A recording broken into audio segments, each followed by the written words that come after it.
आर्श में चला बहुत बुलंद है, सुनो के आलिमों का मर्तबा बहुत बुलंद है। आलिमों का मर्तबा बहुत बुलंद है, आलिमों का मर्तबा बहुत बुलंद है। खिज़र के मिसल है वो जिनके पास। अल्हम्दुलिल्लाह नहमदुहु व नस्तईनुहु व नस्तगफिरुहु व नु'मिनु बिही व नतवक्कलु अलैहि। सल्लल्लाहु तआला अलैहि व अला आलिहि व सहबिहि व बारक व सल्लम।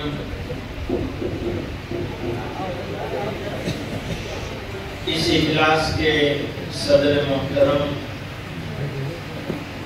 मौलाना नदीम सिद्दीकी साहब,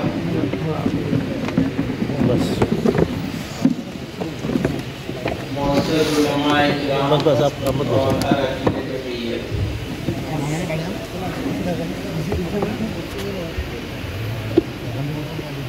अल्लाह ताला का करम है, उसका एहसान है कि उसने हमको दीन और मिल्लत की खिदमत के लिए इज्तिमाइयत के साथ, नज़्म और इंतज़ाम के साथ, मुनज़्ज़म पैमाने पर खिदमत करने के लिए जमीयत उलमाए हिंद जैसी अज़ीम शान जमात के साथ जुड़कर काम करने की तौफ़ीक़ अता फरमाए।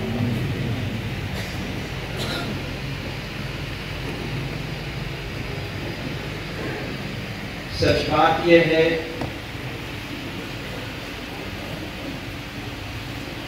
कि हम, कम से कम मैं अपने बारे में कहता हूँ,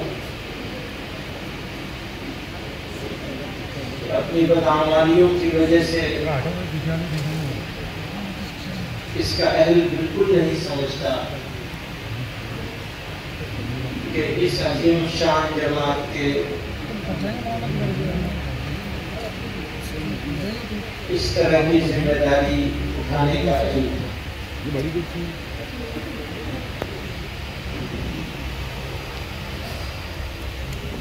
अपनी कमजोरियों के बावजूद, जिस्मानी कमजोरी नहीं, रूहानी कमजोरियों के बावजूद अल्लाह ताला ने जिम्मेदारी दी, तो ये आज़म है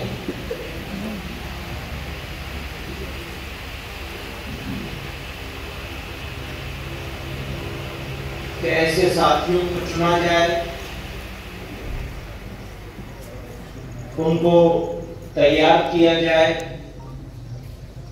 हर लेवल, हर सतह पर,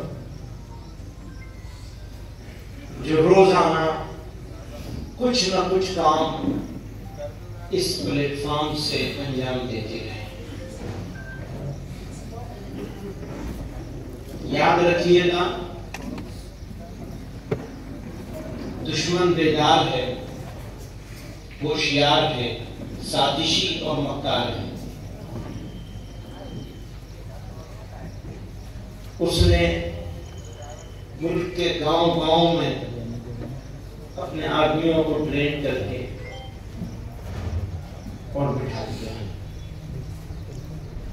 हमारे यहाँ ये इत्मीनान है कि फला साहब कर लेंगे, बस हो जाएगा। याद रखिएगा, काम, मेरा काम मेरे ही करने से होगा, दूसरे के करने से नहीं। अभी कोई साहब कह रहे थे कि नज़्म का मतलब क्या होता है या तंजीम का मतलब क्या होता है। फर्द अगर कोई काम करे तो कितना भी मुतहर्रिक हो, कितना भी ज्यादा काम कर ले, वो एक हद तक ही कर सकता है। लेकिन अगर कुछ अफराद मिल जाए और जमात बना ले, तो जमात जो काम कर सकती है, फर्द को कितनी भी ताकत क्यों ना हो, वो काम अकेला नहीं कर सकता। अभी मौलाना इब्राहिम साहब कह रहे थे, भागते रहेंगे कि गाड़ी में घर बना लिया है। अच्छी बात है, भागना चाहिए, मेहनत करनी चाहिए, लेकिन इस चक्कर में ऐसा न हो कि जमात ना बढ़े। तो बजाय फायदे के आप जमात का नुकसान करने वाले हो जाएंगे।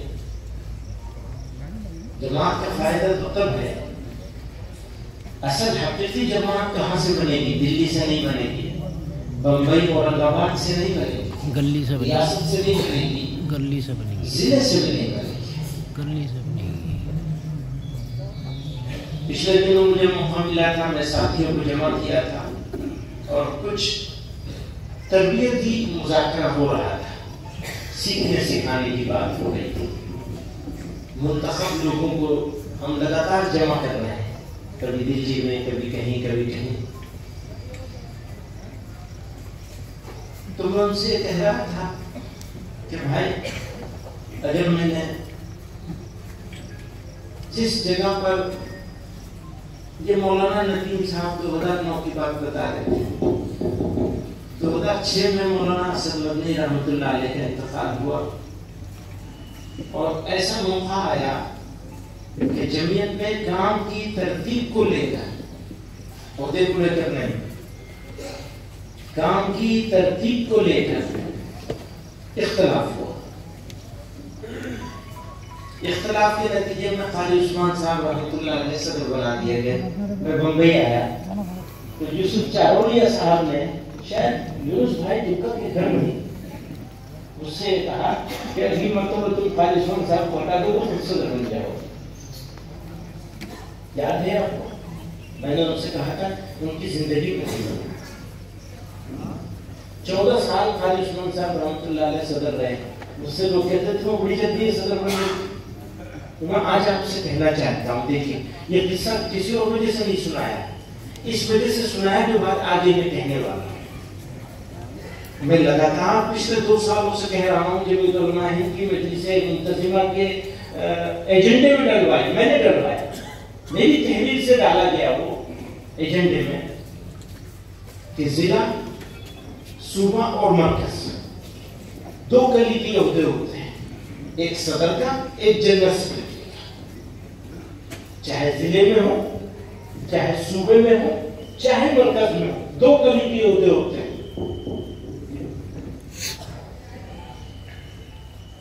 इन दोनों ओहदों पर जो लोग एक मर्तबा बैठे वो 2 टर्म से ज्यादा नहीं रहने चाहिए। ये तजवीज में लेके आया था, मैं बुजुर्गों को समझा नहीं पाया अपनी बात। क्यों? काम करना एक बात है, बहुत कमाल की बात है। काम करने वाले लोग नहीं है मुसलमानों के पास, मिल्लत के पास, तो काम करना बहुत बड़े कमाल की बात है। और जो लोगों को अल्लाह ताला काम करने की तौफीक दे रहे हैं, उनको, हम सब लोगों को उनके जूते अपने सर पर रखने चाहिए, ये अहमियत है। लेकिन याद रखो, काम लेना उससे भी ज्यादा बड़ा काम है। काम करना बहुत बड़ा कमाल है, लेकिन उससे ज्यादा बड़ा कमाल है काम ले लेना। काम जो लोग कर सकते हैं, ऐसे लोगों को आइडेंटिफाई करना, सिखाना, तैयार करना और उनसे काम लेना। 250 मिलियन मुसलमान हैं इस मुल्क में, 25 करोड़। अब ये धमकी नहीं, इसको धमकी ना समझे बिरादराने वतन, ये एक सच्चाई है। इतनी बड़ी आबादी दुनिया के किसी मुल्क में नहीं,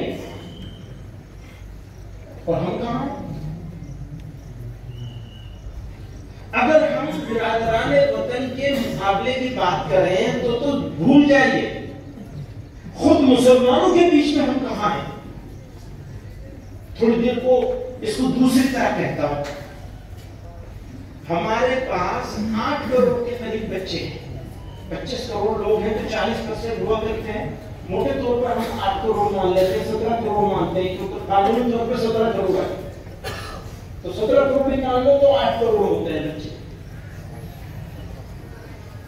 अब जितनी तंजीमें मकतब चला रही हैं वो सारी तंजीमें, मुफ्ती रोशन साहब ने बड़ी तफसील से मकातिब के बारे में बात करी और बहुत अच्छा अंदाज था। शायद के उतर जाए तेरे दिल में मेरी बात, शायद के उतर जाए, शायद के उतर जाए, यकीन नहीं है तो उतरेगी, शायद के उतर जाए। वो जो बता रहे थे जिस बात को, वो बता रहे थे कि तीर कहां से आ रहा है, तो असल तो तीर है मुसलमानों से उनका ईमान छीन लेने का साजिश। क्यों मुसलमान नहीं रहे तो फिर क्या परेशानी है उन्हें, फिर तो कोई निस्बत ही नहीं, निस्बत तो ये है कि मुसलमान है। तो क्या आप ये समझ रहे हैं कि मुसलमान 8 करोड़ बच्चे जो हैं उनमें से 50% बच्चे ईमान के उस मेयार पर हैं जिस मेयार पर होने चाहिए? अगर हैं तो फिर ठीक है, बहुत अच्छी बात है, काफी है। 50% भी हो तो नहीं, तो लड़ाई कहां है? मैदान जंग क्या है? लड़ाई कहां है? लड़ाई तो अपने घर में है। फर्ज़ ऐन है एक हद तक दीन सिखाना माँ बाप के ऊपर, उलमाए किराम के ऊपर, समझदार मुसलमानों के ऊपर। मुसलमान बच्चों को एक हद तक दीन सिखाना फर्ज़ ऐन है। जितना फर्ज़ ऐन है हम सब के ऊपर, उतना दीन हमने कितने % बच्चों को सिखाने का इंतजाम किया है? बाकी चीजों को भूल जाइए।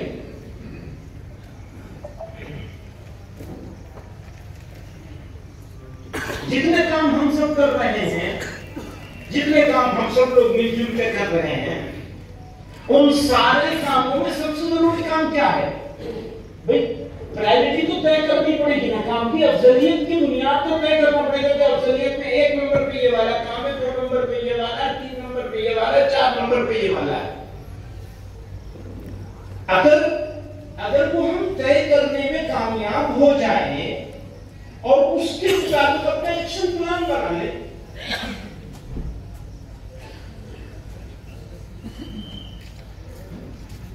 तब राय अमल मुतय्यन होगी। अगर एक्शन प्लान ही नहीं बनेगा तो राय अमल कैसे मुतय्यन होगी? पता नहीं, मैं समझा नहीं पा रहा हूं अपने बात, नींद आने लगी, तरद्दुद है। देखिए मंसूबाबंदी, अंग्रेजी में एक्शन प्लान का मतलब होता है मंसूबाबंदी। आप तंजीम हैं, आप फर्द नहीं हैं। अगर आप फर्द हैं तो आपकी ड्यूटी अलग होगी। बहैसियत फर्द के आपकी ड्यूटी है अपनी बीवी के लिए, बच्चों के लिए, अपने पड़ोस के लिए, और बहैसियत जमात के आपकी ड्यूटी है पूरी मिल्लत के लिए। अगर आप कमजोर हैं घर बैठे कह दीजिए हम जमात नहीं कर सकते, हम उस जिम्मेदारी को अदा नहीं कर सकते। और अगर आपके पास कुछ भी सलाहियत है तो आप जमात करेंगे, जमीयत करेंगे और अपनी उस सलाहियत का इस्तेमाल इस ताने बाने को जोड़ के करेंगे।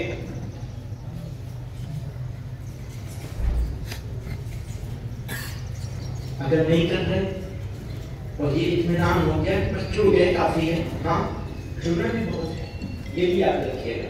इसकी तरदीद नहीं कर रहा हूं, इस जुड़ने की, जुड़ना भी बहुत है, क्योंकि जोड़ की वजह से भी कई मरतबा माफी भी जाएगी। लेकिन सवाल भी होगा, अरे भाई आपको हमने ताकत दी थी, जवानी दी थी, सेहत दी थी, मौका दिया था, आपने उसका इस्तेमाल किया या नहीं किया? सवाल होगा ना, मालदार से सवाल होगा, हाफिज कुरान से सवाल होगा, शहीद से सवाल होगा, क्या सवाल होगा? नियत कैसी थी तुम्हारी? नियत अच्छी थी तो जज़ा मिलेगी, और नियत खराब थी तो कितने भी अच्छे काम किए उनमें सजा मिलेगी। अच्छे काम पर हमेशा इनाम मिलता है, लेकिन नियत खराब हो तो अच्छे काम पर सजा मिलेगी।